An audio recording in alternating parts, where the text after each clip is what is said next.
మేము టీటీడీలో ధార్మికమైనటువంటి వ్యక్తులకి మాత్రమే పదవులు ఇస్తాము. పెట్టండి, ఎజెండాలో తీసుకున్నారు. ఇక్కడ జీతం తీసుకుంటారు, స్వామివారి డబ్బు, అక్కడికి పోయి చర్చిల్లో కూర్చొని ప్రార్థనలు అవి చేస్తుంటారు. అంత చర్చిలో ప్రార్థన చేసేవాడు మోసం చేస్తూ స్వామివారి మీద వచ్చే డబ్బు దీన్ని బతకడం దేనికి? ఇప్పుడు ప్రతిపక్షాలు కూడా దీని మీద మాట్లాడతాయి, కానీ వాళ్ళు గెలవంగానే వాళ్ళు చేసే పని అది. ఓ ప్రతిజ్ఞ చేయమనండి ప్రతిపక్షాలు అంటే ఏ పార్టీ అధికారంలో ఉన్నా గానీ ప్రతి ఒక్కళ్ళు భక్తులకి మంచి చేయాలి, వాళ్ళకి సదుపాయాలు లేదండి. లేదు, నేను ఇవాళ ప్రతిపక్షం మీకు ఇదే విషయం తీసుకొని పెద్ద గోల చేసినా అది పాలకపక్షం అయితే చేస్తున్న పనిదే. ఇవాళ ప్రతిజ్ఞ చేయమనండి ప్రతిపక్షాన్ని, మేము టీటీడీలో ధార్మికమైనటువంటి వ్యక్తులకి మాత్రమే పదవులు ఇస్తాము. పెట్టండి, ఎజెండాలో తీసుకొని వచ్చి. అన్యమతస్తులకు కూడా అక్కడ పదవులు ఇస్తున్నారని ఒక రూమర్ ఉందండి, దీని మీద మీరేమంటారు? ఖచ్చితంగా పెరిగినాయి. అన్యమతస్తులకు దొరికారు కదండి, ప్రత్యక్షంగా దొరికారు.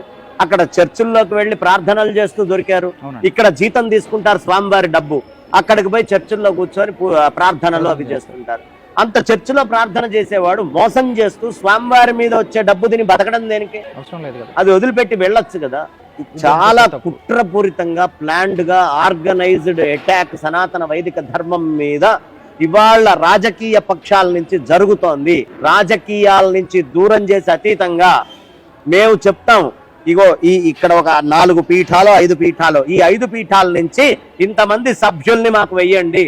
జయంగారి సంప్రదాయం తీసుకోండి, మధ్వ సంప్రదాయం నుంచి తీసుకోండి, స్మార్త వైదిక సంప్రదాయం నుంచి తీసుకోండి. ఈ సంప్రదాయాలు 3 కలిసి అక్కడ స్వామివారికి ఎవరు నిర్ణయించాలనేటటువంటి విషయాన్ని చెప్తారు. అలాంటి వాళ్ళని బోర్డు మెంబర్లుగా వాళ్ళ యాక్సెప్టెన్స్ తీసుకొని వచ్చి వెయ్యాలి. అరే తెల్లవారుజామున 4:30కి లేవడం ఏమిటో తెలియదు. ఒకప్పుడు మందు సీసాలు అమ్ముకునేటువంటి వాడిని తీసుకొచ్చి ధర్మాధికారిని చేస్తారు.